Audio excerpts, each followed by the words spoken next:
Around 1820, a canoe carrying a corpse washed ashore on the island of Tubuai. From the corpse, a plague spread death across the island, reducing the population from 3,000 to less than 300. As the survivors began to rebuild their society, many embraced Christianity, but had to choose which form to adopt as their own. By the 1840s, there was intense competition on the island of Tahiti for Christian converts. The English Protestants had been there for a few decades, and now the French Catholics were really establishing a presence, and there was a battle between the two for converts on the island.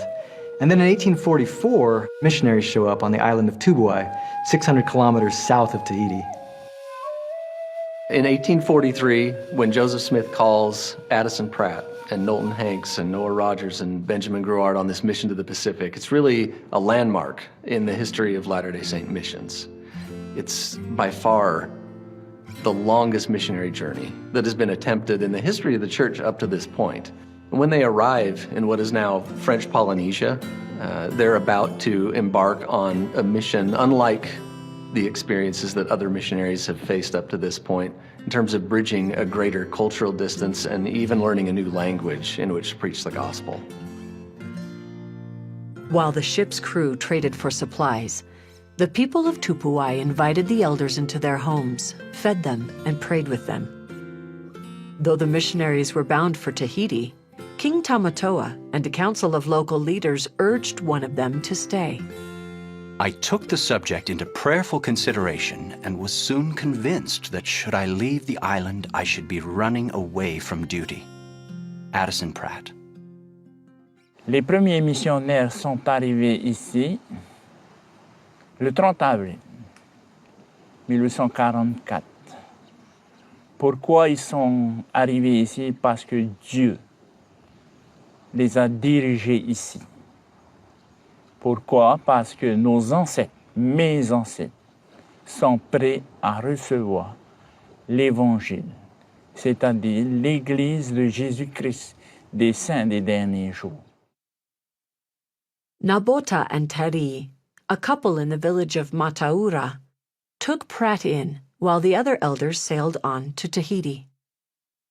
Over the next 4 months, with the help from Nabota, Teli'i, King Tamatoa, and then several English-speaking sailors who were on the island, Addison Pratt's able to learn Tahitian, becoming the first missionary to learn another language from the Church of Jesus Christ of Latter-day Saints. With their help, he's able to navigate this new language, but at the same time, they're able to learn more about the gospel as they engage in this process together. Mes ancêtres font partie des premiers pionniers qui ont reçu les missionnaires. Je dis par exemple comme Pauma Tanepau, qui est l'ancêtre de ma mère. Et aussi du côté de Tamatoa. Tamatoa aussi a reçu les missionnaires. On July 22nd, 1844, Nabota, Teli'i, Pauma, and Hamoy are the first Polynesians baptized into the Church of Jesus Christ of Latter-day Saints, and they formed that first branch on Tubuai. Pratt embraced the local culture as he taught. Pratt insisted on eating what they ate and living how they lived and fishing with them rather than having them bring fish to him, as they had done with previous missionaries. L'autre religion forçait les gens, comme des esclaves, à travailler pour eux, alors que elle de Pratt, non. Il était là pour servir, pour aimer les gens et pour donner des instructions, pour enseigner la parole. As the church grew, Pratt split his time between the villages on the two sides of the island. When he was troubled, he would go into the woods to ponder and to pray. A little experience tells me that to baptize and build up a branch is but a small thing to what it is to keep it in order after it is built up. Addison Pratt. A Protestant missionary soon heard there were Latter-day Saints on Tubuai and visited to rebuke converts. But he underestimated their knowledge and commitment.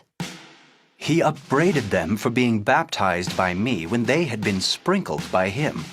But Teli'i maintained the point from Scripture so well that he could not confute her from it. Addison Pratt.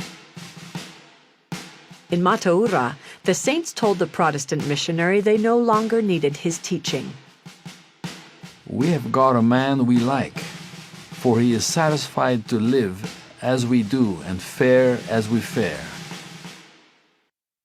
A year after Addison Pratt's arrival, 60 men and women on Tubuai had become Latter-day Saints. I have friends here that nothing but the bonds of the everlasting gospel could have created. Less than 1 year ago, I landed upon this island a stranger, and to these inhabitants, a barbarian, for they could not understand a sentence I uttered. And what has the Lord accomplished by my feeble hands in this little time? Addison Pratt. But storm clouds lingered in the distance. Pratt hadn't received any letters from Nauvoo, and American newspapers carried rumors that Joseph Smith had been killed, and the church brought to an end. Though shaken by the reports, Pratt refused to give up on his mission. If one half of the church is shot, and the other half have denied the faith, I know the work is true.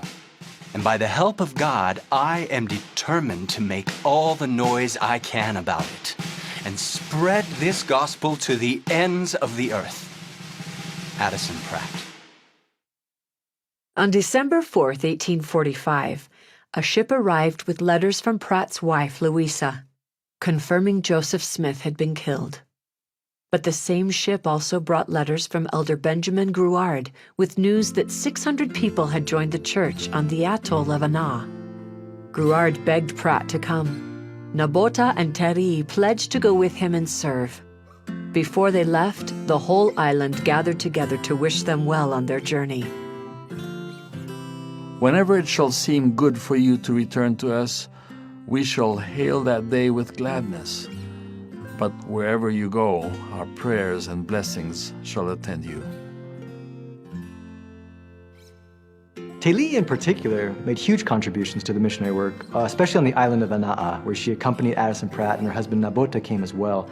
But Tahiti really kept tabs on all the people and who needed help and who was sick, and she would bring them to Addison Pratt and make sure that they were blessed and anointed. And she also sort of served as almost a Relief Society president there, bringing the people together, and she taught them the new hymns. So she would stay out from dusk until midnight singing these hymns in their language, helping the local members to learn them and get them really into their hearts and minds. With Teri, Nabota, and Pratt strengthening members in Ana, Gruard felt free to spread the gospel to other atolls in the Tuamotu. At the same time, Hamoe and her husband Ha'ametua sailed from Tubuai to Tahiti to preach the gospel to family and friends. By 1846, the mission in the South Pacific is pretty well established. Addison Pratt decides he's going to leave Tubuai and go and meet the saints. But he promises the members in Tubuai before he leaves that he will ask that more missionaries be sent to them. And they ask him to please return himself and to bring his wife with him. In fact, Teli'i and other sisters prepare a gift. They sew clothing that he can give to Louisa. Well, when he comes back in 1848, he does bring a group of 21 missionaries with him, and among that group are 5 women, including his wife, Louisa Barnes Pratt. And while there have been a few women that have accompanied their husbands on missions previously, this is really the first time that we know of that a woman was set apart to venture into the missionary field with her husband. But French colonial authorities increasingly restricted religious freedom, and in 1852 the missionaries left. When Addison Pratt returned 4 years later, authorities detained him on Tahiti and refused to let him sail to Tubuai.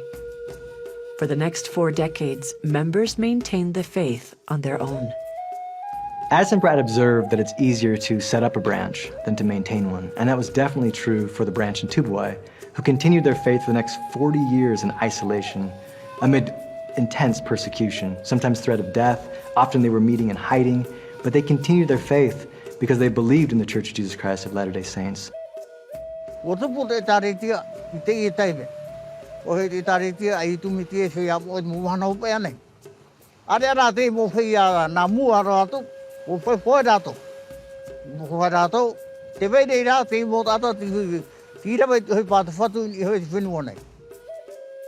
C'est un héritage que j'ai reçu de mes ancêtres.